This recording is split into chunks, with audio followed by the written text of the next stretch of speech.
All right, Shalom. This is the brother Baar from the GMS Salt, GMS West Palm Camp. And first and foremost, I would like to give all praises, honor, and glory to Yahweh, Bahasham, Yahweh Shah, Bahasham, Rakah, Quadash.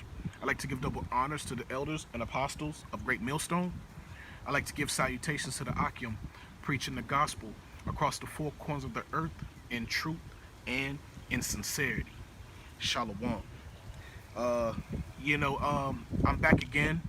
I'm doing another short video, and this video is going to be based on, a thought that was sparked in my mind. Well, a memory that was sparked in my mind by a precept, and I'm just gonna start off with a few precepts just so I can, establish the foundation to this video.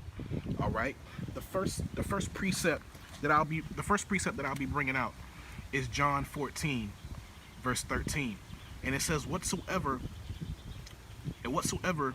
ye shall ask in my name, that will I do, that the Father may be glorified in the Son." And it says, "If ye shall ask anything in my name, I will do." Okay, and that's the first one. All right, and the second one is, all right, Salakia. All right, Deuteronomy 21, verse 22, and it says, all things whatsoever ye shall ask in prayer, believing ye shall receive." Okay, and the reason why I decided to start off with these precepts is because like I said, it sparked a memory. And the memory that I had once I read that precept was when a brother in the truth I was having a conversation with, and he said something to me that was that stuck with me, and I always thought about it. And he said, be mindful of what you're always be mindful of what you're asking of the Lord. You know, in this truth, man. Salakia, man, these birds going crazy. But in this truth, man, you know, we pray and we ask the Lord for things, you know, and certain things that you may ask for, it may for every brother is different. Some brothers may ask for women. Some brothers may pray for a little more money. Some brothers may pray for cars or such like that. But when you pray for those things, you always have to be mindful that, you know, we have faith that the Lord is going to bless us with these things. And the Lord did say, if you ask in my name, I will do it, you know. But you have to be prepared to receive those things, okay? Because those things that you ask for, the Most High can give it to you, okay? And the Most High provides, okay? The Most High provides you with the things that you need. We may pray to the Lord for the things that we want, but the Lord will provide you with things that you need, okay? But if you're sincere and you pray about it, the Lord will provide it for you.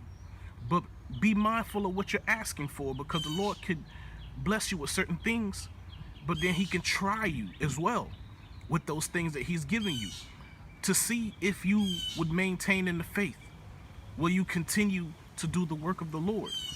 Will you continue to fellowship with the brothers? Okay? Will your mindset still be towards him? Okay? And not towards the things that he's giving you.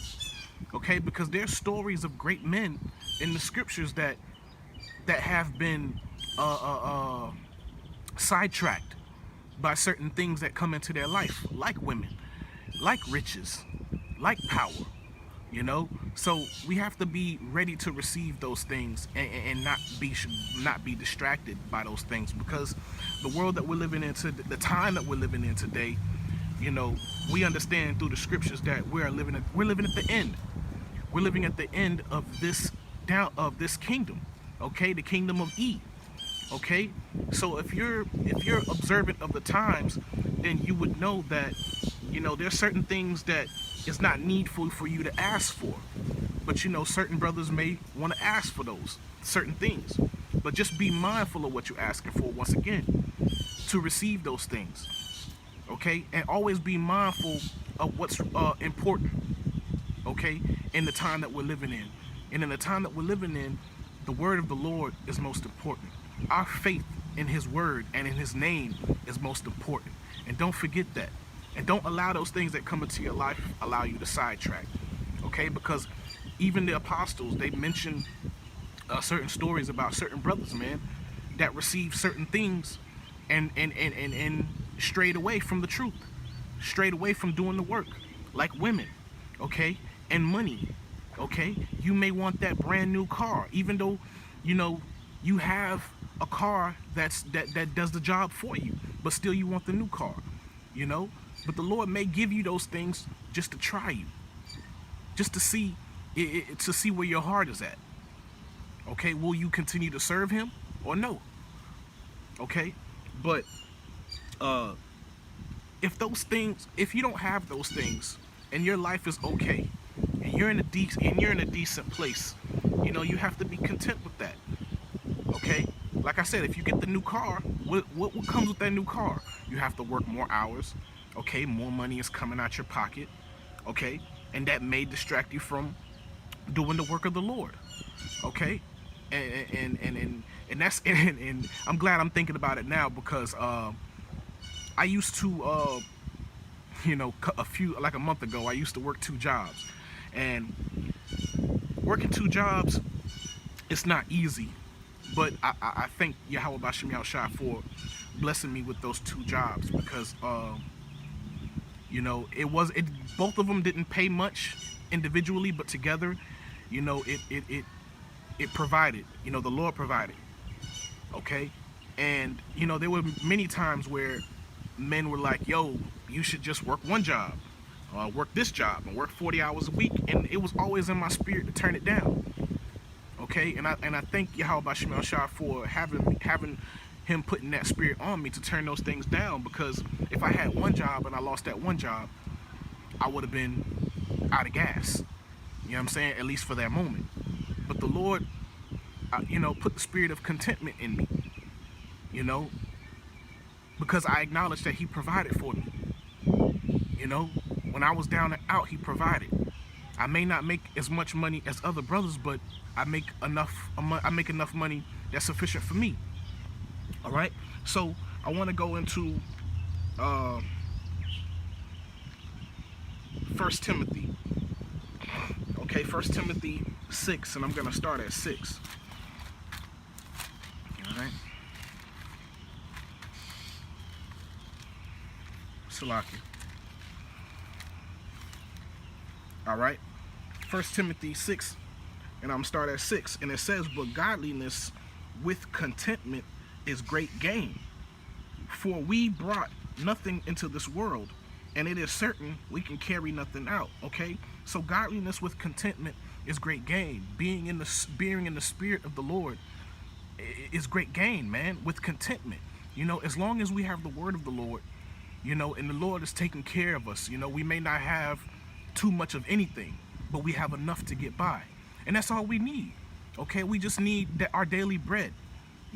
As long as our bills are being paid, we have enough money that's sufficient enough for us to eat and provide for maybe a couple other people. You have a car, you can get to where you need to go. It may not be the best car, but you have a car. And you may not have a woman at this moment, but there's a reason why you don't. And don't tempt the Lord. Okay, because the Lord could give you a woman, but he may not find it needful for you to have one at that moment, because he understands the time, though he knows the time, okay, that we're living in. And we're supposed to understand the time that we're living in. Okay, because that could mean extra baggage, that could mean a distraction. Okay, all those things, they could detour you from serving the Lord. Okay, because the Lord knows. Okay, the Lord may hear you praying for something, and he knows that you don't need it, and he knows you. Okay, he knew you before you were in the womb. Okay, he sanctified you. Okay, So he knows these certain things could detour you from serving him. So he may not give it to you at the time that you would like. But we know in faith and in spirit that the Lord will provide us with those things in due time, okay? In due season. All right, but let me continue with the precepts. And it says, verse 8, and it says, having food and raiment, let us be therewith content. But they that will be rich fall into temptation and a snare, and into many foolish and hurtful lusts, which drown men in destruction and perdition. For the love of money is the root of all evil. Okay? Which while some coveted after, they have erred from the faith and pierced themselves through with many sorrows, man. Okay? So when the Lord gives you what you've been praying for and the Lord gives you what you've been asking for, you know, you have to be ready to receive those things. Okay? You have to put your priorities in order. What's more important to you? Do these things that the Most High has given you, or the Lord Himself? Okay? Remaining in the Spirit, doing the work of the Lord, having fellowship with brethren. Okay? Putting not off from day to day. Okay? You have to prioritize things in this faith, in this truth. And that's how the Most High wants us to be. This is how He always wanted us to be. Okay? The Most High wants us to put Him first. Okay? Seek ye first the kingdom of heaven, the kingdom of the Most High, and He'll give you all things.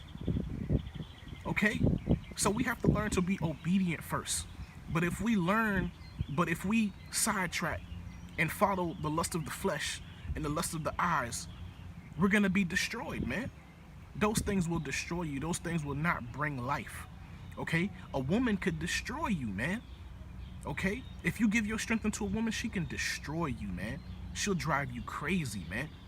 Okay? If you receive more money than you need, that will drive you crazy because you will be feeding the flesh on a whole nother level.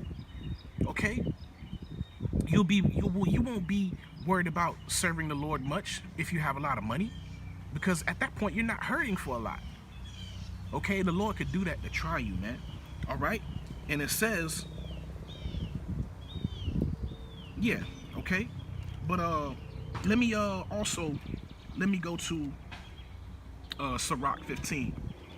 Okay, Sirach 15, and I wanted to bring out this precept because you know, when the Lord gives you these things and you're not prepared to put things in priority and put things in order, and you're not prepared to receive those things, and you allow those things to have you fall away, okay? You can't blame nobody else. You can't blame the Most High for making you fall away, okay? You can't blame the Most High for not making you diligent, okay? Because the Lord, it's a beautiful thing, and I like to mention sometimes that if you even go back to the law, statutes, and commandments, the Most High covered everything. Okay? He covered everything. He made sure to repeat the fact that you serve Him first. Okay? That this is your job. What is the whole duty of a man? Actually, let me bring it out real quick before I get started. Okay? Because the Lord made it simple, man. It's just man. You know, we complicate things because the Most High gave us over to our own works, man. Okay, let me read this. This is Ecclesiastes 12 verse 13. It says, "Let us hear the conclusion of the whole matter. Fear the Most High and keep His commandments, for this is the whole duty of a man." Okay, and the Most High of man, the Most High established that from the very beginning, man. Look, if you just be obedient and you do as I command you, all these things that you want and ask for, I will give them to you in due season. I will give them to you in great abundance. But first and foremost, our first job is to remain obedient unto the Lord. Establish His law, establish His order. Okay? Don't worry about everything else. Okay? Because everything else can destroy you if you give your heart to it. Okay? And the Lord, His word is life. Okay? And power. What else do you need? When you have those things, everything else is gonna come along with it. While you get to see everybody else living their best life, having money, cars, clothes, women, all those kind of things. Yeah, but they don't have the spirit of the Lord. They don't have the faith. They don't have the wisdom, knowledge, and understanding. They don't know how to properly live on the earth. They're savages. They're animals. Look at them, and they will soon be destroyed in due season. Do you want to be like that? No, you don't, because the stories in the scriptures tell you all about it. Even in the real world, it tell you all about it.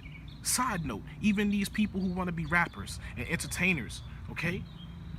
When they were poor, when they were at the bottom, and when they were lowly, they had things which they should be content with. They have decent cars, they have decent jobs, okay? They have family that love them. But what do? They strive to serve a mammon, okay? And once they receive the riches, what happens? What's always the stories that you hear? That after a while, once they receive all that money, they become destroyed. They become drug addicts, man. They become prisoners of the flesh instead of prisoners of the spirit of Yahweh Shem Shah. Okay, we've all heard that, all right? But let me go to Sirach. Salakia. I was supposed to go there quite some time ago, but this is Sirach 15, and I'm gonna start at 11. It says, "Say not thou, it is through the Lord that I fell away, for thou oughtest not to do the things that he hateth," man. And what does he hate? The Lord hated sin, okay? And it says, "Thou say thou not, he causeth me to error, for he hath no need of the sinful man." Okay, the Lord hateth all abomination, and they that fear Yahweh love it not. Okay, he himself made man from the beginning, and left him in the hand of his counsel. Okay, if thou wilt to keep the commandments and to perform acceptable faithfulness. Okay, and these are the Most High gave us a way to live, man. Okay, but what ended up happening? Men started straying away from the Lord. They started serving other gods. They started serving their women. Okay, they started serving money. Okay, and the Most High gave them over to that. The Most High gave them over to their lusts, and they were destroyed. Okay, but the Lord showed us mercy, man. Okay, and called us back unto repentance, man, so we can get it right this time, before the great and dreadful day, man. Okay, before the day of the wicked, man. Before he destroys you, man. Okay, before he sends that sword upon you, man. All right. And verse 16, and it says, "He hath set fire and water before thee. Stretch forth thy hand unto whether thou wilt. Before man is life and death, and whether him like it shall be given." Okay, and this is simple, man. It is a thin line, man. Either you gonna do what the Lord say, or you not gonna do what the Lord say. Either you want life or you want death. Okay, faith works both ways, man. What do you put your faith in? Life or death? 2/3 of our people, they put their faith in death. They don't put their faith in life, because if they put their faith in life, they would do as the Lord commanded them to do. The Most High is the creator of man. He is the creator of earth. He knows what you need and what you don't need. He knows what you need to survive and what you don't need. He knows what you need to grow and what you don't need to grow. The things that bring death is the things that man created. The things that bring death is what the wicked creates. Salakia. Okay? The wicked had created death. The Most High never created death for that reason. The Most High created life, man. The scripture even says, "I'm not the power of the dead, but the living." Okay? What use are you if you're serving death to the Most High?